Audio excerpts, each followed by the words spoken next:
의치안을 2022년에 100명을 강서구 한 학교에서요? 한 학교가요. 한 학교에서 의치한 100명? 예, 100명을 보내요. 그러면 스카이까지 다 합치면 더 많겠네요? 더 많죠.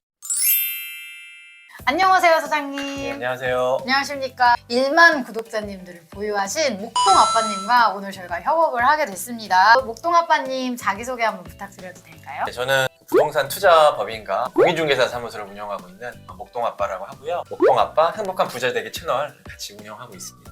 언제부터 혹시 이 분야에서 일을 하신 거예요? 부동산에 관심을 가진 지는 한 17년 정도 됐고요. 만 27살 정도에 첫 집을 매수를 했거든요. 직장 생활을 20년 정도 하다가 투자를 같이 이렇게 겸하면서 우연히 이제 유튜브를 하게 됐는데 반응이 좀 있어서 무료 컨설팅을 하다가 이제 이걸 중개까지 해주면 저도 이제 이익이 더 클 수도 있고 상담 원하셨던 분들도 이제 집을 찾을 수 있는 데까지 제가 마무리를 지어줄 수가 있어가지고 그래서 이제 중개를 시작하게 되었습니다. 공인중개사 자격은 보유를 또 하고 계시고 컨설팅이라는 서비스를 추가로 이제 제공을 해주시는 건가 봐요. 그렇죠. 일반 부동산은 보통 로컬이어서 지나가다가 이제 들어갈 수도 있고 매물 보다가 들어갈 수도 있잖아요. 중개는 그냥 파는 사람의 입장이에요. 네. 사실은 이제 어떻게 하면 잘 팔까. 어떻게 하면 중개를 성사시킬까. 그렇죠. 그게 이제 포커스에 네네. 맞춰져 네네. 있다면 저희가 이제 포커스를 맞추는 게 어떤 집을 매수를 해야 되나. 투자 가치가 있는 집. 투자 가치가 있는 집일 수도 있고 실거주가 있는 수도 집일 수도 있고 있고. 그거를 네. 이제 하려면 투자를 했던 경험이 이제 필요하다 생각을 그쵸. 했거든요. 저는 매도 매수를 워낙 많이 했고 등기도 한 11번, 12번 정도 했기 때문에 그런 이제 경험 그리고 가격 협상하는 경험, 매물을 찾는 경험 어떤 게 좀 저평가돼 있는지 이런 것들을 분석하는 게 좀 돼 있다 보니까 네. 컨설팅형 부동산을 하면 좀 좋지 않을까. 그래서 서울 전 지역을 하고 아. 있어서 목동뿐만 아니라 여의도, 강남, 동작구, 마포 이런 쪽을 다 이제 두루두루 하고 있습니다. 1대1 코칭으로 해서 네. 이제 사장님의 경험을 녹여주신다라는 그렇죠. 그런 느낌이 많이 들어요. 맞으실까요? 그렇죠. 왜냐면 서울을 다 하는 이유는 네. 중개하면 안 좋은 인식도 좀 많더라고요. 그 이유는 뭐냐면 한번 거래를 하고 나가면 그 중개사를 다시 찾을 일이 없다는 없죠. 거예요. 그 지역을 떠나면 다시 그쪽을 찾을 수 있는 확률이 적기 때문에 그렇죠. 단골이 생기기 어려워요. 그러니까 아. 한번 거래가 되면 그냥 네, 끝이 끝이에요. 맞아요. 그런 관계가 많아서 네네. 중개사 입장에서도 굉장히 잘 해줄 필요는 없을 수도 있죠. 네. 근데 이제 그런 관계가 아니라 저는 이거를 계속 단골로 네. 계속 이어지고 그 사람이 한번 팔고 사고 다른 집을 또 또 매수할 때 매수하고 알아보고 갈아타기도 갈아타기 되고, 할 때 되고. AS도 되고 그렇죠. 4년 후에 또 이제 다른 걸 갈아탈 때 또 그렇죠. 되고 이게 되려면 제가 이제 지역을 다 해야지 계속 따라다니면서 할 수 있다는 생각을 해서 지금 목표는 한 10억 정도 이렇게 자산 있으신 순자산 있으신 분들 한 100명 정도 단골만 계속 이렇게 하는 게 제 목표예요. 저도 그 10억 인재풀 안에 들어가고 싶은데요. 사장님 가능성 네. 있다고 보십니까? 그렇죠. 왜냐면 이제 저도 첫 시작은 네. 수도권에 있는 재건축 아파트를 시작했었는데 자금이 뭐 1억, 2억 이렇게 있더라도 충분히 이제 빌드업처럼 네. 10억 가기 전까지 한 단계 한 단계씩 올라갈 수 있는 가능성이 이제 있다라고 보고 둘이 맞벌이시니까 파이팅 해보는 거예요. 예. 17년 전이면 최초로 들어오신 게 몇 년도이셨던 거예요?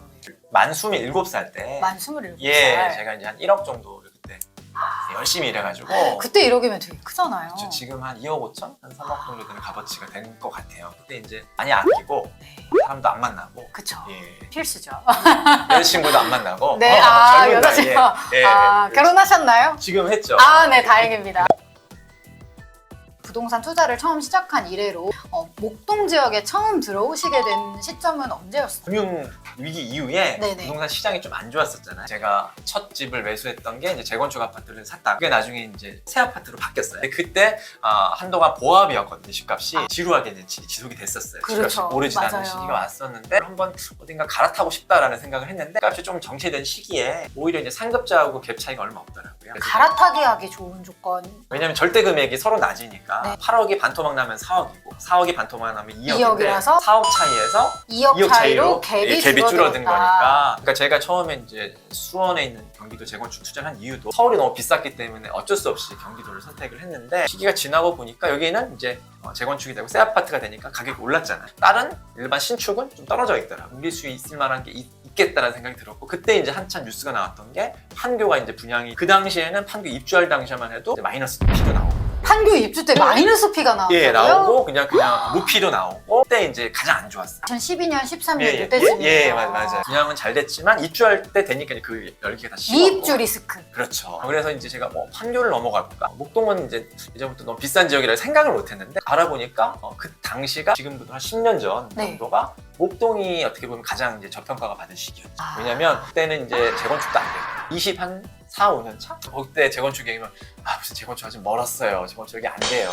그거 기대하고 살 생각하지 마십시오. 예, 그렇게 얘기를 했고 그리고 이제 아파트는 낡았고 그러니까 애매한 포지션이었고 그래서 가격이 굉장히 낮아 있었고 굉장히 가치가 떨어져 있는 상태였는데 900단지를 제가 27평을 샀는데 수원의 아파트하고 값이 똑같았어요. 찾아내신 거예요. 그렇죠. 찾아낸 거죠. 그때 시기에는 집을 안 사는 시기였어요. 집을 사면 양도세 면제해준다는 그런 시기. 집 사라 제발. 집을 사면 바보라 그랬어요. 그래서 제발 사라고 나라에서 했을 때 정부 말도 잘 들으니까 사셨어요. 그때 샀죠. 그래서 애국심으로. 애국심은 아니라 이제 제 판단으로는 이거보다 더 떨어지긴 어렵다. 남들이 좋으면 좀 저는 싫어요. 많은 사람이 관심 있으면 저는 그거 별로 안 좋아해요. 원래 똑같은 거를 그냥 하고 있는 모습이 별로 안 좋아요. 그런 거 주변에 휘둘리는 스타일은 아니에요. 남들이 다 안 한다 그래도 저는 제가 맞다고 하면 그냥 하거든요. 저는 사실 집을 살 때 아버님은 다 속였거든요.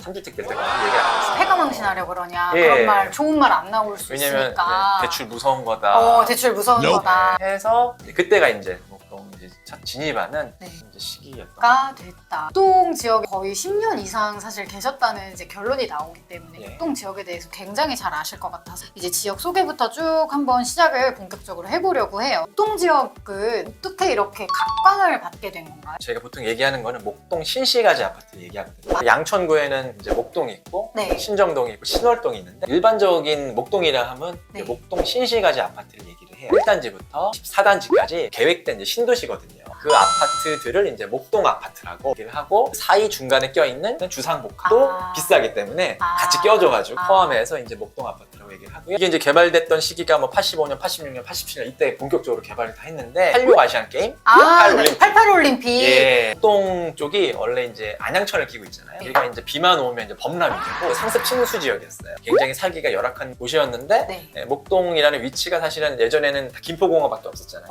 올 때 이제 서울을 들어오는 관문이었어요. 이제 86 아시안 게임, 88 올림픽을 국제 행사를 치러야 되는데 들어올 때 이렇게 범람한 모습, 준비가 안 된 모습 이러면 안 될 것 같아. 우리나라가 좀 잘 사는 걸 보여줘야겠다. 이쪽 일대를 이제 좀 고급 아파트로 지어야겠다고 해서 목동이 중대형 평형이 굉장히 많아요. 40평, 50평 그러니까요. 이런 평수가 많습니다. 그래서 네. 지역 자체가 이제 중산층을 위한 지역으로 아예 처음부터 개발을 했고 현대백화점, 오목여역, 그리고 하이페이런 이런 주상복합이 또 들어오면서 네, 부자들이 이제 그쪽으로 점점점 이제 그 라인을 중심으로 해서 여유가 있으신 분들이 전문직들이 많이 넘어오면서 학군이 좀 더 좋아졌죠. 그때부터 이제 목동이 이제 어떻게 보면 황금기라 볼 수 있고요. 그때 이제 막 강남의 입시 성적을 막 넘기도 했거든요. 특목고 진학률 이런 것들이 그때 이제 목동이 이제 강남을 앞서고 학군에 대해서 이제 전국적으로 네. 좀 알리는 그때 시기였습니다. 그 당시. 진짜 실제로 초, 중, 고 관련해서 성적의 결과들이 목동은 확실히 다른가요? 지금 현재 우리나라 일반고에서 의대, 치대, 한의대, 서울대를 몇 명 보냈냐 보다 의치안, 지방대까지 돈 다음에 그 다음 서울대.